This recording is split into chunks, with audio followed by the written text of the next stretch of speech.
Biliyorsunuz çok uzun zamandan beri üniversitemiz Urartu medeniyetinin açığa çıkarılması ve aydınlatılması için çok önemli projelere imza attı ve bu projeleri araştırmaya da devam ediyor, çalışmalarını devam ettiriyor. Dolayısıyla arkadaşlar bu konuda hem Çavuştepe hem Van Kalesi'nde hem de Ayanis'te yapılan bizim üniversitemizin dışında İstanbul Üniversitesi ve Atatürk Üniversitesi tarafından da yapılan kazı çalışmaları var. Dolayısıyla bu üç güçlü çalışma Urartu medeniyetinin açığa çıkarılması hususunda çok önemli bilgiler ortaya koydular. Bu bilgiler ışığında şunu gördük ki Van Urartu Kralı 1. Sardur tarafından hükümete gelince, işte kral olarak iş başına geçince Tuşba adıyla Urartu'nun başkenti haline getirilmiş. Dolayısıyla bu tarihe de baktığımız zaman çok önemli bir tarih dönemecine de denk geldi bu tarih. Yaklaşık 29.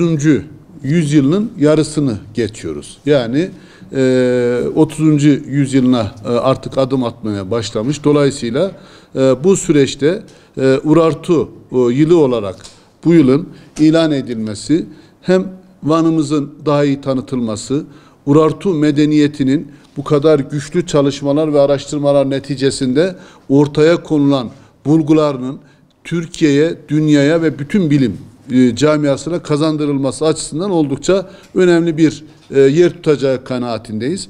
Bu yüzden de biz yine biliyorsunuz Urartu Araştırma Uygulama Merkez Müdürlüğü kurduk. Burada da önemli çalışmaları biz arşivliyoruz ve çalışmaları devam ettiriyoruz. Bu kapsamda da yine biz bir rapor hazırladık. İnşallah Kültür Bakanımıza sunacağız. Kültür Bakanımız uygun görmesi halinde umuyorum ki Sayın Cumhurbaşkanımızın da bu anlamdaki izinleri sayesinde 2019 yılı Urartu yılı olarak ilan edilir. Bu vesileyle dünya turizmine Van'ımızın, bölgemizin daha iyi anlatılması sağlanmış olur. Van Gölü Havzası'nda kurmuş olduğu büyük kaleler var. Bu kaleler de yani merkezini oluşturuyor. Urartu'nun merkezini oluşturan yerde birçok kale de inşa ediyor. İşte bunlardan bir tanesi Çavuştepe Kalesi ki Urartu'nun en yükseliş noktasını oluşturur. Yani Urartu'nun zirve noktasını oluşturan 2. Sardur'udur. Ve 2. Sardur'un kurmuş olduğu Sardur Hinili'dir. Yani Çavuştepe'nin asıl ismi Sardur Hinili'dir. Ve kurmuş olduğu kaleler de muazzam derecede büyük kaleler. O günkü imkanlarla kurulabilecek teknoloji çok iyi kullanılıyor. Bunu hem Ayanis'te de görüyoruz. Van Kalesi'nde de görüyoruz ama kısmen çünkü Van Kalesi daha sonraki Orta Çağ'da da yerleşim gördüğü için temel seviyelerinde biz bunu ancak görme imkanına sahibiz. Urartuların niye 2019 yılı yapmak istediğimizin en önemli sebeplerinden bir tanesi dünyaca çok iyi biliniyor. Yani eski çağ Urartu denince, Urartu medeniyeti ya da Urartu Krallığı denince üzerinde yapılmış olan ve Doğu Anadolu bölgesinde kurulmuş olan ilk devlet olması açısından önemli.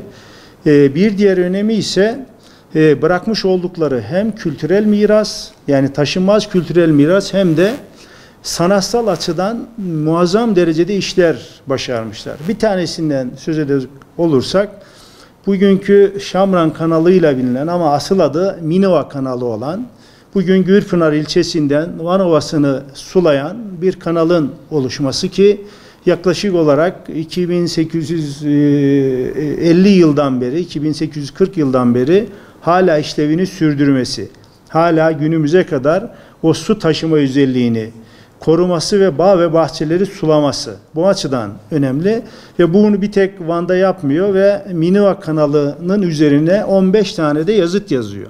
bu kanalı kendi inşa ettiğini söz ediyor.